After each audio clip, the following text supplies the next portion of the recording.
विद्यार्थी मित्रांनो, यापूर्वी आपण लक्षणे सजीवांची यामध्ये बीजांकुरण 1 व बीजांकुरण 2 तसेच वनस्पतींची हालचाल याविषयी जाणून घेतले. काही कृती सुद्धा सोडवल्या.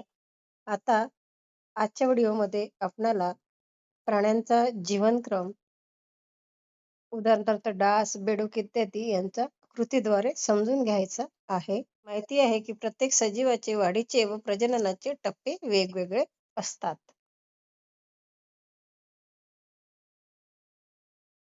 कृती 1. खालील कृती पूर्ण करण्यासाठी शिक्षकांनी विद्यार्थ्यांना सूचना द्याव्यात. या ठिकाणी आपल्याला ही कृती पूर्ण करायची आहे. ही चित्रे पाहून आपल्याला यांचा क्रम ओळखायचा आहे. तर या ठिकाणी कोंबडी, अंडी आणि पिल्लू दिलेला आहे. याचा जर क्रम आपल्याला लावायचा झाला तर सुरुवातीला अंड्याला 1 नंबर द्यावा लागेल. त्यानंतर जे पिल्लू आहे त्याला 2 नंबर आणि कोंबडीला 3 नंबर. दुसऱ्या कृतीमध्ये जी चित्रे दाखवलेली आहेत ती फुलपाखराच्या जीवनक्रमाची आहेत.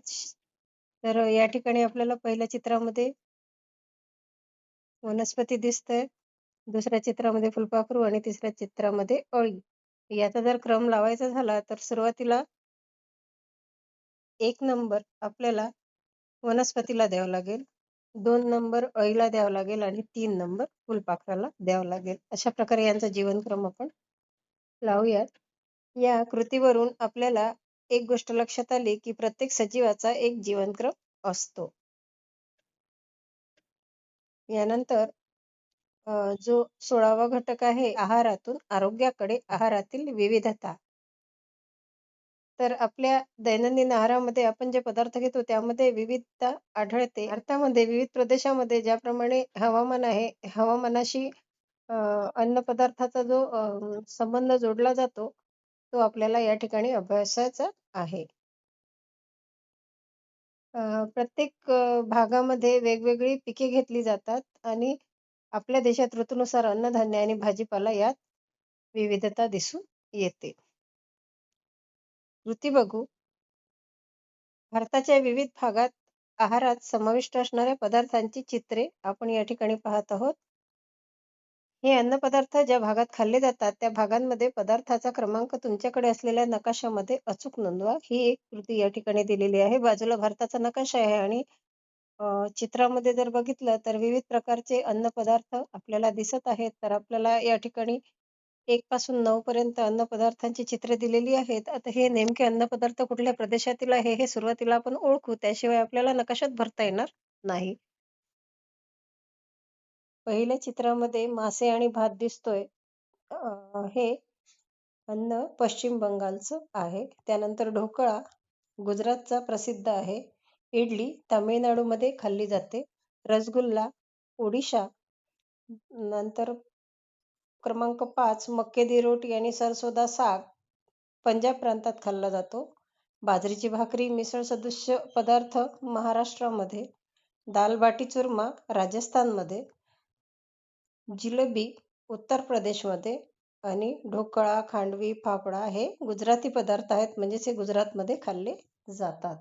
या ठिकाणी आपण भारताचा नकाशा पाहतोय आणि बाजूला त्या प्रदेशामध्ये खाल्ले जाणारे खाद्यपदार्थ आपण पाहत आहोत. तर तुम्हाला आता हे खाद्यपदार्थ आणि प्रदेश शोधायचे आहेत नकाशामध्ये. विद्यार्थी मित्रांनो, यापूर्वी आपण लक्षणे सजीवांची यामध्ये बीजांकुरण 1 व बीजांकुरण 2 तसेच वनस्पतींची हालचाल याविषयी जाणून घेतले. काही कृती सुद्धा सोडवल्या. आता आजच्या व्हिडिओमध्ये आपणाला प्राण्यांचा जीवनक्रम, उदाहरणार्थ डास, बेडूक इत्यादी यांचा कृतीद्वारे समजून घ्यायचा आहे.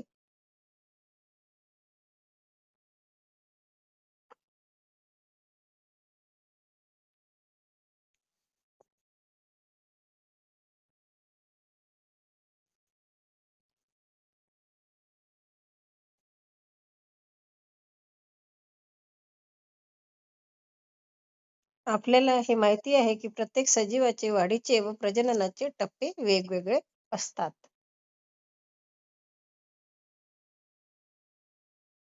कृती 1. खालील कृती पूर्ण करण्यासाठी शिक्षकांनी विद्यार्थ्यांना सूचना द्याव्यात. या ठिकाणी आपल्याला ही कृती पूर्ण करायची आहे.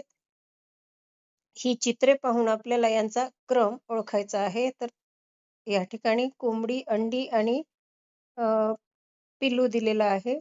याचा जर क्रम आपल्याला लावायचा झाला तर सुरुवातीला अंड्याला 1 नंबर द्यावा लागेल. त्यानंतर जे पिल्लू आहे त्याला 2 नंबर आणि कोंबडीला 3 नंबर.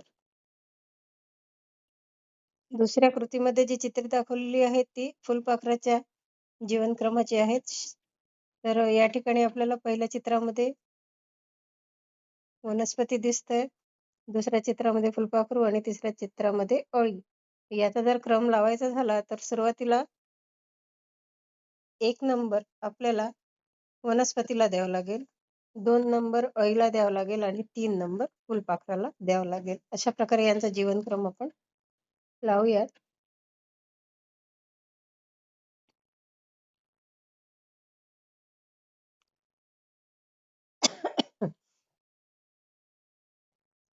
या कृतीवरून आपल्याला एक गोष्ट लक्षात आली, की प्रत्येक सजीवाचा एक जीवनक्रम असतो.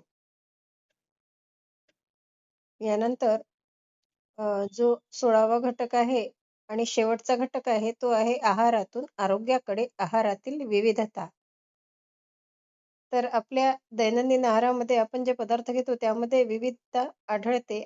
वेगवेगळे पदार्थ असतात आणि त्यातून आपल्याला अ,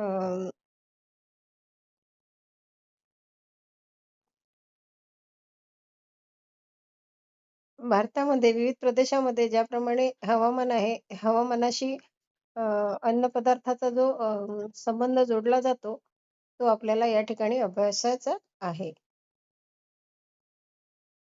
प्रत्येक भागामध्ये वेगवेगळी पिके घेतली जातात आणि आपल्या देशात ऋतूनुसार अन्नधान्य आणि भाजीपाला यात विविधता दिसून येते. कृती बघू. भारताच्या विविध भागात आहारात समाविष्ट असणाऱ्या पदार्थांची चित्रे आपण या ठिकाणी पाहत आहोत. हे अन्नपदार्थ ज्या भागात खाल्ले जातात, त्या भागांमध्ये पदार्थाचा क्रमांक तुमच्याकडे असलेल्या नकाशामध्ये अचूक नोंदवा. ही एक कृती या ठिकाणी दिलेली आहे. बाजूला भारताचा नकाशा आहे आणि चित्रामध्ये जर बघितलं तर विविध प्रकारचे अन्नपदार्थ आपल्याला दिसत आहेत. तर आपल्याला या ठिकाणी 1 पासून 9 पर्यंत अन्नपदार्थांची चित्रे दिलेली आहेत. आता हे नेमके अन्नपदार्थ कुठल्या प्रदेशातील आहे हे सुरुवातीला आपण ओळखू. त्याशिवाय आपल्याला नकाशात भरता येणार नाही. तर पहिलं जे चित्र दिसतंय यामध्ये यानंतर आपण पुढील घटक आहारातून आरोग्याकडे आपले अन्न काल आणि आज या घटकाविषयी जाणून घेणार आहोत. घटकामध्ये आपल्याला पारंपरिक आणि आधुनिक भारतीय पाककला पद्धती व सध्याची खाद्य संस्कृती यांचा आरोग्यावर कोणता परिणाम होतो हे जाणून घ्यायचं आहे. आपण आज बघतो की आपल्याला वर्षभर सर्वच भाजीपाला आणि फळे मिळतात. परंतु पूर्वी ठराविक ऋतूमध्येच ती फळे आणि भाजीपाला मिळत होत्या. चला माहीत करून देऊया. कृती क्रमांक 1 या ठिकाणी आपल्याला काही खाद्यपदार्थांची नावे दिलेली आहेत. वयस्कर व्यक्तींचा आहार आणि आपला आहार यामध्ये जो फरक आहे तो या तक्त्यामध्ये आपल्याला लिहायचा आहे. आता या ठिकाणी वयस्कर व्यक्तींचा आहार आणि आमचा आहार नाश्त्यामध्ये दिलेला आहे शिरा, उपीट, शेवळ्या, चुरमा, लाडू. जेवण भाकरी, पोळी, भाजी, चटणी, आमटी, भात आणि पेय ताक, दूध, लिंबू सरबत, कैरीचे पन्हे आणि आंबील. तर हा बाजूचा जो तक्ता आहे हा आपल्याला पूर्ण करायचा आहे. आमचा आहार या तक्त्यामध्ये आपल्याला नाश्त्यामध्ये पोहे, इडली, उपमा, दूध, केळी अशा प्रकारच्या पदार्थांची नावे लिहिता येईल. त्यानंतर जेवणामध्ये पोळी, भाजी, वरण-भात, कोथिंबीर आणि पेय दूध, ताक, लिंबू सरबत, नारळ पाणी आणि पाणी. विविध ऋतूमधील आहार इथे दिलेला आहे. उन्हाळ्यामध्ये आंबील, ताक, नाचणीची भाकरी, लोणचे, मुरंबा, पापड, कडधान्याच्या उसळी, डांगर. पावसाळ्यामध्ये वरण-भात, भाकरी, भाजी, कुळीथ, पिठलं, थालीपीठ. आणि हिवाळ्यामध्ये बाजरीची भाकरी, मांसाहार, तिळगुळ, तूप, लोणी असलेले पदार्थ, सर्व भाज्या, पुरणपोळी, गुडदाणे. पूर्वी ठराविक फळे काही ऋतूतच मिळत होती, परंतु आज जर आपण मार्केटमध्ये बघितलं तर आपल्याला सर्व प्रकारच्या भाज्या आणि फळे 12ही महिने मिळतात. आणि त्यापासून बनवलेले मसालेदार पदार्थ, मैदायुक्त पदार्थ, biscuit, samosa, kachori, Maggi, noodles सर्व आपल्याला आज दुकानामध्ये पाहायला मिळतं. म्हणून आपल्याला एकच लक्षात येईल, की आपले जे आजी-आजोबा, आई-वडील जे अन्नपदार्थ खात होते, त्यांच्या आहारामध्ये जे अन्नपदार्थ होते, त्या अन्नपदार्थामध्ये आणि आपल्या अन्नपदार्थामध्ये या काळानुसार बदल झालेला आहे. सेतू अभ्यासच्या कृती या ठिकाणी आपण पूर्ण केलेल्या आहेत. आता आपण पाठ्यपुस्तकामधील पाठांचा घटकांचा अभ्यास करून समजून घेणार आहोत. तर येणाऱ्या सर्व विज्ञानच्या व्हिडिओसाठी सोबत राहा. चॅनलला लाईक करा, शेअर करा, कमेंट करा आणि हो, सबस्क्राईबसुद्धा करा. ते अगदी फ्री आहे. Thanks for watching.